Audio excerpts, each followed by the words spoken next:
स्वतंत्रता दिवस, और वो भी अमृत महोत्सव 75वां वर्ष आज प्रारंभ हो रहा है। सबसे पहले मैं मां भारती के चरणों में प्रणाम करता हूं। वो मां भारत जिसकी गोद में हमने जन्म लिया है, वो मां भारत जिसकी गोद में पैदा किया हुआ अन्न हमने खाया है, जिसमें बहने वाली नदियों का शीतल जल हमने पिया है, और उसी का खून हमारी रगों में दौड़ रहा है। ये मां भारती तुझे प्रणाम। और सचमुच में आज मैं कहते हुए भाव विभोर हूं कि हमारे लिए देश एक धरती का टुकड़ा नहीं है। भारत मां है, हिमालय इसका मस्तिष्क है, गौरी शंकर इसकी शिखा है, पंजाब और बंगाल इसकी दो विशाल बाहुएं हैं, दिल्ली दिल है, विंध्याचल कटी है, नर्मदा करदनी है, पूर्वी घाट और पश्चिमी घाट इसकी दो विशाल जंघाएं हैं, कन्याकुमारी इसके चरण हैं, सागर इसके चरण पखारता है, सूरज और चंद्रमा इसकी आरती उतारते हैं। ये वीरों की भूमि है, ये सूरों की भूमि है, ये ऋषियों की भूमि है, महर्षियों की भूमि है, ये अर्पण की भूमि है, ये तर्पण की भूमि है। हम जिएंगे तो इसके लिए, और कभी मरना पड़ा तो मरेंगे भी इसके लिए। और मरने के बाद अगर हमारी भस्म भी गंगा जी में प्रवाहित की गई तो वहां से भी एक ही आवाज आएगी, भारत माता की जय, भारत माता की जय। इस मां भारती को प्रणाम। मेरे प्रिय बहनों और भाइयों, अद्भुत देश है हमारा, हजारों साल पुराना ज्ञात इतिहास है, लेकिन कुछ गलतियों के कारण परतंत्रता की जंजीरों ने हमें जकड़ लिया था। आज हम उनको भी याद करना चाहते हैं, जिन्होंने अपना सर्वस्व न्यौछावर करके, सर्वोच्च बलिदान देके मां भारत को आजाद कराया। परतंत्रता की बेड़ियां भारत माता के चरणों से जो जकड़ी हुई थी, परतंत्रता की बेड़ियां काटी। आज उन्हें याद कर लो कि जिन्होंने सब कुछ कुर्बान और बलिदान किया है। हमारे क्रांतिकारी, हमारे शहीद, हमारे स्वतंत्रता संग्राम सेनानी आज मुझे याद आ रहे हैं। मंगल पांडे, तात्या टोपे, नाना साहब पेशवा, महारानी लक्ष्मीबाई, अभी उम्र कुल 23 की थी, मनुज नहीं अवतारी थी, हमको जीवित करने आई, वंश स्वतंत्रता नारी थी, दिखा गई पथ सिखा गई, हमको जो सीख सिखानी थी, खूब लड़ी मर्दानी, वो तो झांसी वाली रानी थी। अमर शहीद कुंवर सिंह, बहादुर शाह जफर, उनने लिखा था रंगून की जेल में, कितना बदनसीब है जफर कि दफन के लिए 2 गज जमी भी मिल ना सकी कुएं यार में। आज हमें याद आ रहे हैं टंट्या भील, भीमा नायक, खज्जा नायक, रघुनाथ शाह, शंकर शाह, बादल भोई। मेरे मित्रों, अपना सर्वोच्च बलिदान जिन्होंने दिया, कुंवर चैन सिंह जी, राणा बख्तावर सिंह, ठाकुर रणमत सिंह, लाला हरदयाल, राजदेव बलवंत फड़के, लाल बाल पाल की वो जोड़ी, बिपिन चंद्र पाल, लाला लाजपत राय, बाल गंगाधर तिलक, जिन्हें कह दिया था स्वराज मेरा जन्म सिद्ध अधिकार है और मैं उसे लेकर रहूंगा। पंडित मदन मोहन मालवीय, महात्मा गांधी, जिन्होंने सत्याग्रह, अहिंसा, असहयोग, सविनय अवज्ञा आंदोलन, भारत छोड़ो आंदोलन, करो या मरो का मंत्र दिया। और हमें याद आ रहे चंद्रशेखर आजाद, जिन्होंने कह दिया था दुश्मन की गोलियों का हम सामना करेंगे, आजाद ही जिए हैं आजाद ही मरेंगे। जीते जी अंग्रेजों की पुलिस उनके शरीर को हाथ नहीं लगा पाई, हथकड़ी नहीं डाल पाई। शहीद आजम सरदार भगत सिंह, पंडित राम प्रसाद बिस्मिल, अशफाक उल्लाह खान, सरफरोशी की तमन्ना अब हमारे दिल में है। देखना है जोर कितना बाजुए कातिल में है। वक्त आने दे बता देंगे तुझे आसमां, हम अभी से क्या बताएं क्या हमारे दिल में है। दुर्गा भाभी, शहीद उधम सिंह, जनरल ओडायर को इंग्लैंड की धरती पे जाके जिन्होंने गोलियों से भून के जलियांवाला बाग के हत्याकांड का बदला लिया था। नेताजी सुभाष चंद्र बोस, जिन्होंने कह दिया था तुम मुझे खून दो मैं तुम्हें आजादी दूंगा। स्वतंत्र वीर सावरकर, जो काला पानी की सजा के बाद सेलुलर जेल में हाथों में हथकड़ियां थी, फिर भी दीवारों पे कोठरी के लिख देते थे मां बेड़ी बजा बजा के तेरा भजन करूंगा। कितने हैं ये हजारों क्रांतिकारी, लाखों स्वतंत्रता संग्राम सेनानी, उनके त्याग, उनकी तपस्या और उनके बलिदान के कारण ये धरती स्वतंत्र हुई, भारत माता आजाद हुई। आओ आज उन शहीदों को नमन करें। मैं अमर शहीदों का चारण उनके यश गाया करता हूं। जो कर्ज राष्ट्र ने खाया है मैं उसे चुकाया करता हूं। लेकिन इसके साथ साथ हम संकल्प भी ले लें। आज हमने अपने जवानों की परेड देखी है। हमारी महिला कमांडर नेतृत्व कर रही थी। उनके बढ़ते हुए कदम, उनके बुलंद हौसले, जैसे ये कह रहे हो ए भारत मां, जरूरत पड़ी तो रक्त की अंतिम बूंद दे देंगे, लेकिन तेरी एकता, अखंडता, तेरी आन बान और शान पर खरोंच नहीं लगने देंगे। इस मां भारत की भक्ति में रंगकर हम संकल्प करें अपने राष्ट्र के नवनिर्माण का। प्रधानमंत्री श्रीमान नरेंद्र मोदी जी के नेतृत्व में एक वैभवशाली भारत, एक गौरवशाली भारत, एक संपन्न भारत, एक समृद्ध भारत, एक शक्तिशाली भारत के निर्माण का संकल्प पूरा हो रहा है। और हमारे भी संकल्प है समृद्ध और विकसित मध्य प्रदेश, आत्मनिर्भर मध्य प्रदेश। इस संकल्प के साथ हम आगे बढ़ते हैं। मेरे बहनों और भाइयों, ये 2020 और 21 में 2 बार हमने इस सदी की सबसे भयानक महामारी का मुकाबला किया है। हम जानते हैं कोरोना संकट ने पूरे देश की आर्थिक व्यवस्था को जर्जर किया था। हम जानते हैं यह भी कि पहली लहर और पहली लहर के बाद दूसरी लहर, पहली लहर से हम निपटे भी नहीं थे कि दूसरी लहर का संकट सामने था। हम अपनी आंखों के सामने हमने अपनों को खोया है। अनेकों भाई और बहन हमारे बीच से चले गए। मैं आज प्रदेश की जनता को, हमारे फ्रंटलाइन वर्कर्स को, हमारे हेल्थ वर्कर्स को, हमारे उन कर्मचारियों को, हमारे उन समाज सेवियों को जिनने जान हथेली पर रखकर कोरोना की इस लहर के मुकाबले में अपने आप को समर्पित कर दिया था, मैं सचमुच में उनको प्रणाम करता हूं, उनको धन्यवाद देता हूं। उनमें से भी कई को हमने खोया है। आज दूसरी लहर पर के बाद कोरोना पर नियंत्रण है, लेकिन मैं फिर अपने प्रदेशवासियों से हाथ जोड़ के निवेदन करना चाहता हूं, निश्चिंत रहने की आवश्यकता नहीं है, क्योंकि हम जानते हैं पहली लहर के बाद हम लापरवाह हो गए थे। मैंने कई बार प्रार्थना की, मास्क लगाएं, दूरी बना के रखें।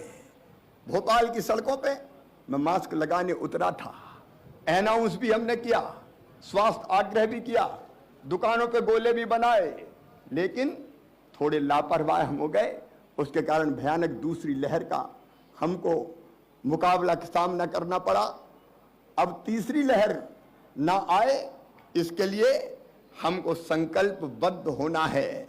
और इसलिए मैं दूसरी लहर की लड़ाई के लिए एक और जो काम हमने किया है, जन भागीदारी से कोरोना का मुकाबला, क्राइसिस मैनेजमेंट कमेटियां, उनने सरकारी प्रशासन के साथ मिलके जो अद्भुत काम किया है वो स्तुत्व है।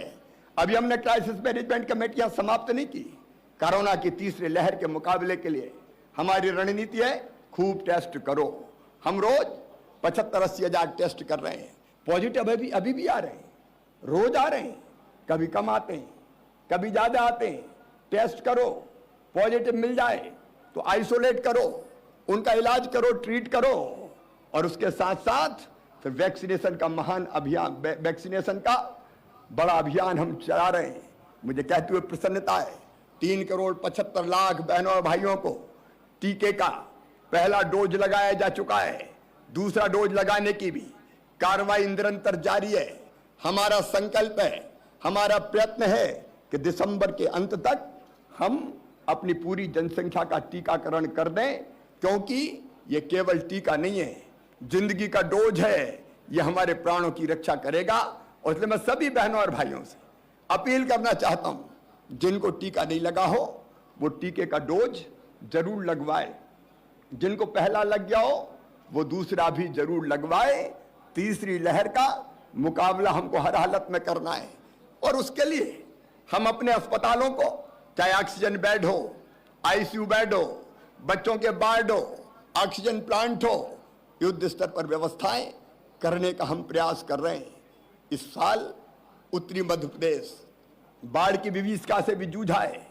हमारे कई भाई और बहन ऐसे हैं जिनके घर मलबे के ढेर बन गए, जिनकी संपत्तियां तबाह और बर्बाद हो गई है, फसलों की बर्बादी हुई है। मैं उन बाढ़ पीड़ित भाइयों और बहनों को आज फिर आश्वस्त करना चाहता हूं, चिंता मत करना। संकट है, आपदा है, लेकिन इस आपदा के पार सरकार निकाल के ले जाएगी। चाहे मकान बनाने का मामला हो, फसलों की क्षति का आकलन हो, उसके बाद राहत की राशि देना हो, पशु अगर बह गए हो तो उनके लिए भी राहत की राशि देना हो, चाहे भोजन की व्यवस्था करना हो, सरकार अपने स्तर पर कोई कसर नहीं छोड़ेगी। बाढ़ पीड़ित भाइयों का राहत भी देंगे, पुनर्वास भी करेंगे, और गांव का पुनर्निर्माण का काम भी किया जाएगा। मेरे बहनों और भाइयों, आत्मनिर्भर मध्य प्रदेश बनाने के संकल्प को हमें पूरा करना है। हमने कोरोना की पहली लहर के समय आत्मनिर्भर मध्य प्रदेश का रोड मैप बनाया, और 4 उसके मुख्य आयाम हैं: अधोसंरचना, गुड गवर्नेंस, सुशासन, शिक्षा, स्वास्थ्य, अर्थव्यवस्था और रोजगार। अधोसंरचना का जहां तक सवाल है, हम सड़कों का जाल बिछा रहे हैं। एक जमाना था इस मध्य प्रदेश की धरती पर, तब पता नहीं चलता था कि सड़क में गड्ढे हैं कि गड्ढों में सड़क है, लेकिन अब एक जगह भी कहीं गड्ढे हो जाते हैं तो वो मुद्दा बन जाता है। शानदार सड़कों का जाल बिछाया है। इस साल भी हम मध्य प्रदेश में 2000 किलोमीटर नई सड़कें बनाने वाले हैं, 2500 किलोमीटर सड़कों का पुनर्निर्माण करने वाले हैं, और इसके लिए 5,500 करोड़ रुपए से ज्यादा की हमने व्यवस्था की है। चंबल एक्सप्रेस वे, अटल एक्सप्रेस वे हो या नर्मदा एक्सप्रेस वे हो, उस पर तेजी से काम करने का संकल्प हमारा है। सिंचाई की व्यवस्था का जहां तक सवाल है, आप जानते हैं मेरे बहनों और भाइयों, 2003 तक मध्य प्रदेश की धरती पर खेतों में केवल 7.5 लाख हेक्टेयर में सिंचाई होती थी। हमने सिंचाई की क्षमता को बढ़ा के 42 लाख हेक्टेयर कर दिया है, और आगे 2026 तक हमारा लक्ष्य है 65 लाख हेक्टेयर जमीन में सिंचाई की व्यवस्था करेंगे। नर्मदा घाटी की हमारी योजनाओं पर हम तेजी से काम कर रहे हैं। 26,000 करोड़ रुपए की व्यवस्था करके नर्मदा घाटी की 10 सिंचाई की योजनाओं को पूरा करने का हमने संकल्प लिया है। कैन और बेतवा पर बांध बनाने के लिए केंद्र सरकार के साथ माननीय प्रधानमंत्री जी के समक्ष उत्तर प्रदेश और मध्य प्रदेश के बीच में समझौता हो चुका है। 8,11,000 हेक्टेयर जमीन में सिंचाई होगी, 41 लाख लोगों को पीने के पानी की व्यवस्था होगी, बिजली हमको अलग से मिलेगी। सिंचाई के मामले में हम कोई कोर कसर नहीं छोड़ेंगे। लेकिन पानी के मामले में एक और प्रमुख तत्व है जिसकी तरफ हम ध्यान दे रहे हैं, वो है पीने का पानी। मैं जानता हूं मेरी बहनें और विशेषकर मेरी बेटियां कई जगह गांव में हैंडपंप से पानी भरती है, घंटों उनके बर्बाद होते हैं, सिर पे मटका या घड़ा लेके जाती है और हैंडपंप से जूझती रहती है। प्रधानमंत्री जी ने जल जीवन मिशन चलाया है। हमने संकल्प लिया है कि हम अगले साल तक 1 करोड़ 22 लाख घरों में नल से जल देंगे ग्रामीण क्षेत्रों में भी, और जल्दी मध्य प्रदेश में वो दिन लेके आएंगे मेरी बहनों, जब तुम्हें हैंडपंप से पानी नहीं भरना पड़ेगा, शुद्ध पेयजल नल जल बिछा के टोंटी वाले नल से घर पे देंगे। इस अधोसंरचना के विकास के लिए भी हम निरंतर काम कर रहे हैं, हम तेजी से काम कर रहे हैं। कृषि की अधोसंरचना के विकास के लिए हमारे प्रयास लगातार जारी है। बिजली के सेक्टर में आप जानते हैं कि बिजली की उपलब्धता हमने इतनी कर ली है कि अंधेरों के दिन फिर से मध्य प्रदेश को ना देखना पड़े। अगले साल फिर हम लगभग 2000 मेगावाट स्थापित क्षमता में और बढ़ोतरी और वृद्धि करने का काम करेंगे, लेकिन केवल परंपरागत ऊर्जा नहीं, सोलर ऊर्जा की तरफ हम विशेष रूप से ध्यान दे रहे हैं। ये क्लीन एनर्जी है, ये ग्रीन एनर्जी है, और इसलिए हमने ओमकारेश्वर में फ्लोटिंग सोलर पावर प्लांट लगाने का फैसला किया है।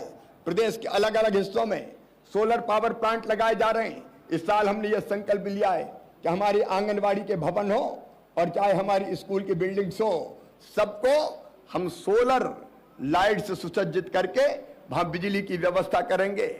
और ऊर्जा दक्षता, ऊर्जा के बारे में ऊर्जा की बचत का संदेश देना।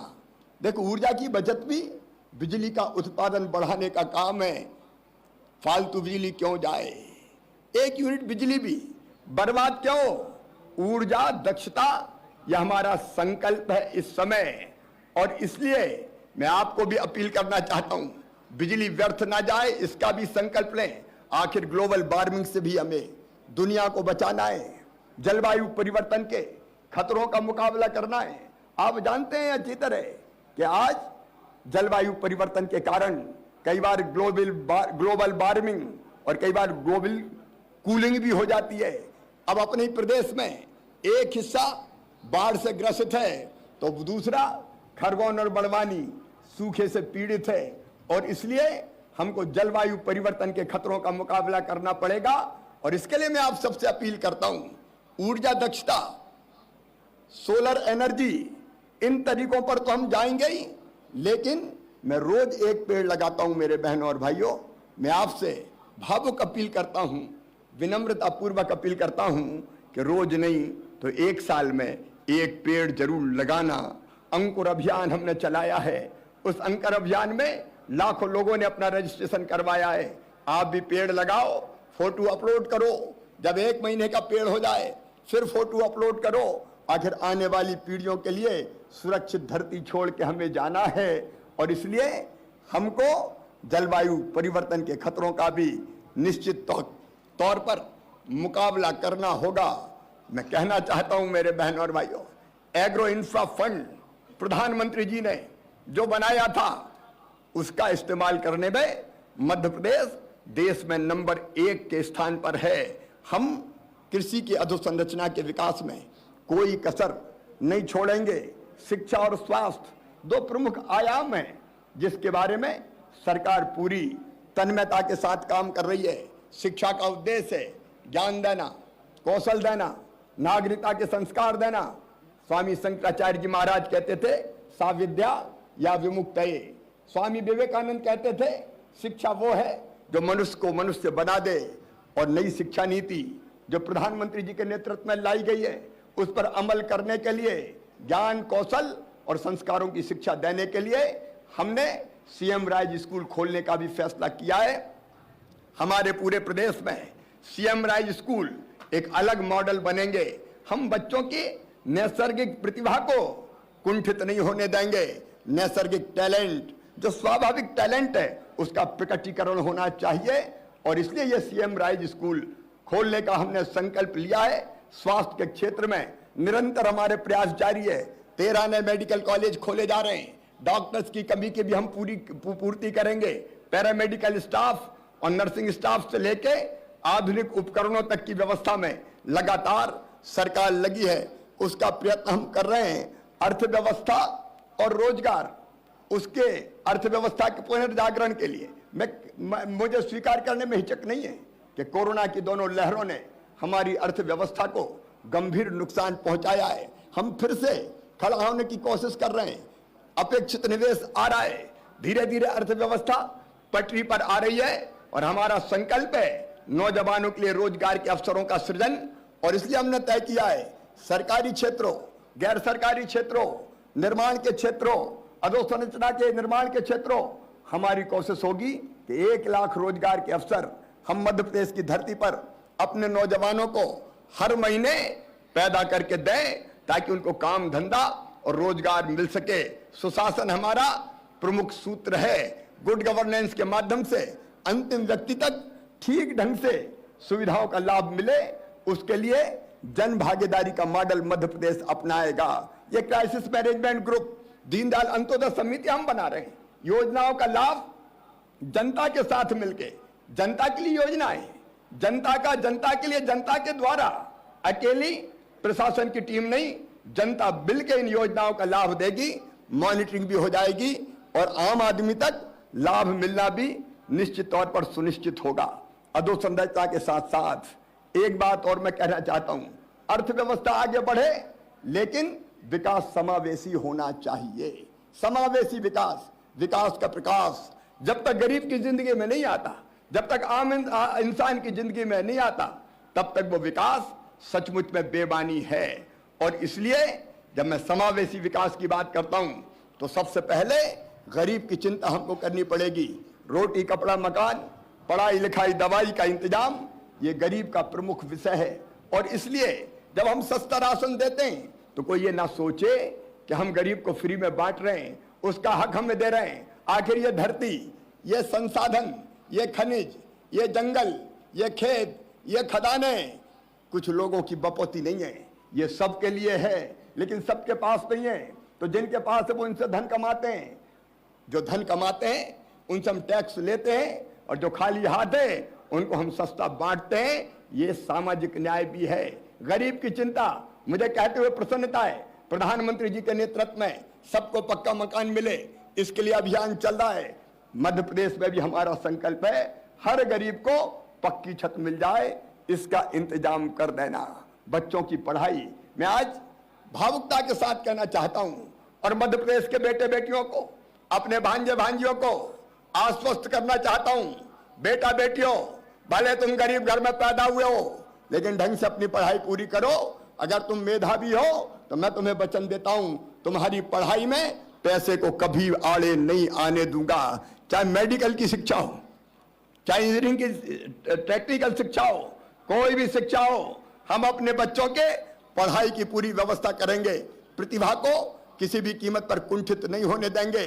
इलाज रोज हमने देखा, कोरोना में हमने कोशिश की, हमारा जो आयुष्मान भारत पैकेज था उसमें और पैसा जोड़ के हम गरीब, निम्न मध्यम वर्गीय भाई बहनों का इलाज निःशुल्क कराने का काम करें। और आज भी हमारा संकल्प है, गरीब बहन भाइयों, निम्न मध्यम वर्गीय हो, आयुष्मान भारत के अंतर्गत 2.5 करोड़ कार्ड हम बना चुके हैं। गरीब और निम्न मध्यम वर्गीय भाई और बहनों, प्राइवेट अस्पताल में भी साल भर में 5 लाख रुपए तक का इलाज तुम्हारा निःशुल्क सुनिश्चित किया जाएगा। उसके लिए सरकार कटिबद्ध है, बिना इलाज के हम किसी को रहने नहीं देंगे। गरीब की बुनियादी जरूरतों को पूरा करने में यह सरकार कोई कसर नहीं छोड़ेगी। अभी हमने जेंडर बजटिंग की बात सुनी थी, लेकिन आज मैं ये तय कर रहा हूं, गरीब बजटिंग। कितने गरीब है गरीबी रेखा के नीचे? जितनी बड़ी आबादी गरीबों की है, गरीबी रेखा के नीचे जीने वाले हैं, बजट में उतना प्रावधान कुल बजट का उन गरीबों के लिए किया जाएगा ताकि हम उनका कल्याण कर सकें। अपने किसान भाई और बहनों के लिए हमने कोई कसर नहीं छोड़ी है। मेरे प्रिय किसान बहनों और भाइयों, प्रधानमंत्री जी ने अनेकों योजनाएं प्रारंभ की है। मध्य प्रदेश की धरती पर इस 16 महीने में हमने 1,42,00,000 रुपए अलग अलग योजनाओं के अंतर्गत किसानों के खाते में डाला है। चाहे 0% ब्याज पे कर्जा देने का सवाल हो, और चाहे किसानों के उत्पाद को उचित मूल्य पर खरीदने का सवाल हो। 1,30,00,000 मीट्रिक टन गेहूं, चना, मसूर खरीद के 26,000 करोड़ रुपया किसान के खाते में हमने डाला है। 37 लाख मीट्रिक टन धान खरीद के हमने 7,000 करोड़ रुपया किसानों के खाते में डाला है। हमने सरसों खरीदी, हमने चना मसूर खरीदा, और ये सरसों खरीद के भी हमने 500 करोड़ रुपया लगभग किसानों के खाते में डाला है। मूंग और उड़दा की खरीदी भी हम कर रहे हैं। अब तक 1100 करोड़ रुपया किसानों के खाते में हम डाल चुके हैं। किसानों को चाहे प्रधानमंत्री किसान सम्मान निधि हो, मुख्यमंत्री किसान कल्याण योजना हो, उन योजना का लाभ भी दिया है और फसल बीमा योजना के तहत भी उनके खाते में राशि डाली गई है। किसान कल्याण हमारे लिए सर्वोपरि है, उसमें हम कोई कसर नहीं छोड़ेंगे। अभी हमने परेड देखी, बहनें नेतृत्व कर रही थी। नारी तू नारायणी, मैं तुम्हें प्रणाम करता हूं। गंगा गीता गायत्री, सीता सत्या सावित्री और दुर्गा लक्ष्मी सरस्वती है हमारी नारियां। महिला सशक्तिकरण हमारा संकल्प है और उस दिशा में हम तेजी से आगे बढ़ने का प्रयास कर रहे हैं। बेटी के जन्म लेने से अंतिम सांस लेने तक सरकार हमने मां, बहन और बेटी के साथ खड़ी की है। लाडली लक्ष्मी मेरी बेटियां 39 लाख से ज्यादा हो गई है। अब हमने तय किया है बिटिया के जन्म के समय ही, लाडली बेटी के जन्म के समय 2000 रुपया उनके खाते में डाले जाएंगे। पढ़ाई के लिए अलग से पैसा दिए जाएंगे और लाडली लक्ष्मी बेटियां जैसे कॉलेज में प्रवेश करेगी 20,000 रुपया उनको और दिए जाएंगे। उच्च शिक्षा बेटियों की निःशुल्क हो, लाडली लक्ष्मियों की निःशुल्क हो, इसका इंतजाम किया जाएगा। मेरी वो माताएं जो बेटा बेटियों की जन्म देती है, बेटा बेटी के जन्म के पहले 4000 और जन्म के बाद 12,000 रुपया देने का प्रधानमंत्री मातृ वंदना योजना के साथ हमने अलग से कार्यक्रम बना रखा है। बेटियों की शादी हो, चाहे उनके लिए साइकिलों का इंतजाम हो, यूनिफॉर्म गणवेश हो और चाहे महिला स्व सहायता समूहों के माध्यम से महिला सशक्तिकरण हो। ये जो महिला स्व सहायता समूह है ये नया इतिहास रच रहे हैं। पिछले साल हमने लगभग 1,500 करोड़ रुपया इनके खातों में डाल के जो अलग अलग सामान बनाती है, इनकी सचमुच में सृजनात्मकता अद्भुत है। इनको और सशक्त किया जाएगा। सामाजिक सशक्तिकरण, आर्थिक सशक्तिकरण, शैक्षणिक सशक्तिकरण। अभी हमने तय किया रजिस्ट्रियों में 3% की जगह अगर महिलाओं के नाम पर रजिस्ट्री होती है तो केवल 1% रजिस्ट्रेशन का शुल्क लगेगा। मुझे कहते हुए खुशी है 10% ज्यादा रजिस्ट्रियां महिलाओं के नाम पर इस फैसले के कारण हुई है। महिला सशक्तिकरण में मेरी सरकार, हमारी सरकार कोई कसर नहीं छोड़ेगी। मेरे बहनों और भाइयों, हमारे अलग अलग जो तबके हैं, जो किसान हो, महिलाएं हो, मेरे बेटे बेटियों, मैं फिर एक बार आश्वस्त करना चाहता हूं, निवेश बहुत बड़ी मात्रा में नौजवानों के लिए मध्य प्रदेश की धरती पर हम लाने का प्रयास कर रहे हैं। अलग अलग हम छोटे छोटे उद्योगों का क्लस्टर बना रहे हैं, कहीं फर्नीचर क्लस्टर, कहीं नमकीन क्लस्टर, अलग अलग क्लस्टर बना के हम छोटे छोटे लघु और कुटीर उद्योगों का जाल बिछाने का प्रयास कर रहे हैं। हमारी कोशिश है मेरे बच्चों कि केवल बाहर से निवेश ना आए, बाहर से तो हम निवेश लाएं, लेकिन मध्य प्रदेश की धरती से अच्छे उद्यमी बच्चे हम खड़े करें। उसके लिए जल्दी हम एक और योजना लाने वाले हैं अपने बच्चों के लिए, जिनको बैंक से अगर लोन मिल रहा है तो उसकी गारंटी सरकार लेगी, इंटरेस्ट सब्सिडी हम देंगे। उनको अपने उद्योगों के लिए पूंजी उपलब्ध कराने में हम कोई कसर नहीं छोड़ेंगे। शिक्षा के मामले में अपने बच्चों को मैंने पहले ही आश्वस्त करने का काम किया है। ये जो समावेशी विकास है, जो हमारे ग्रामीण और शहरी पथ विक्रेता है, छोटी छोटी दुकानों में कामकाज करने वाले, वो हमारी प्राथमिकता में, उनको पूंजी हमने पहले भी उपलब्ध कराई है, आगे भी उपलब्ध कराने का प्रयास करेंगे। लेकिन समावेशी विकास के साथ साथ एक और महत्वपूर्ण चीज है सामाजिक न्याय। ये सामाजिक न्याय बहुत जरूरी है और इसलिए मेरे बहनों और भाइयों, हमने ये तय किया है हमारी अनुसूचित जाति, जनजाति के मेरे बहनों और भाई जंगल में रहते हैं, सीधे साधे सरल, भोले भाले, कम में प्रसन्न रहने वाले, लेकिन मुझे कई बार ये लगता है कि भौतिक प्रगति की चाह में तथाकथित सभ्य समाज ने वनों का विकास तो किया और वनों को बचाने की जवाबदारी अकेले हमारे जनजाति भाई और बहनों के ऊपर छोड़ दी। कई बार जंगल के कानूनों को हमने इतना कठिन बना दिया कि उनका आना जाना तक मुश्किल हो गया, सामान्य जीवन का निर्वाह करना तक उनके लिए कठिनाई का कारण बन गया। और इसलिए अनुसूचित जनजाति के जो बहन और भाई हैं, उनके लिए हमने तय किया है उनकी भाषा, उनकी संस्कृति, उनके जीवन मूल्य, उनकी परंपराएं और उनके रोजगार, उनकी शिक्षा के लिए हम विशेष प्रयास करेंगे। और 18 सितंबर से यह अभियान हमारा प्रारंभ किया जाएगा। 18 सितंबर रघुनाथ शाह, शंकर शाह के बलिदान दिवस से लेके 15 नवंबर भगवान बिरसा मुंडा की जयंती तक ये विशेष अभियान चलेगा। कला और संस्कृति की रक्षा का, शिक्षा का, रोजगार का, स्वास्थ्य की रक्षा का, सिकिलसेमिया जैसी बीमारियां, थैलीसेमिया जैसी बीमारियां, रक्त विकार की अनेकों तरह की बीमारियां उनको उनके स्वस्थ जीवन में बाधा डालती है, उनका भी हम मुकाबला करेंगे। और सामुदायिक वन प्रबंधन में जनजाति भाइयों और बहनों को सामुदायिक वन प्रबंधन के अधिकार दिए जाएंगे, ये स्पष्ट उद्घोषणा मैं करता हूं। हमारे अनुसूचित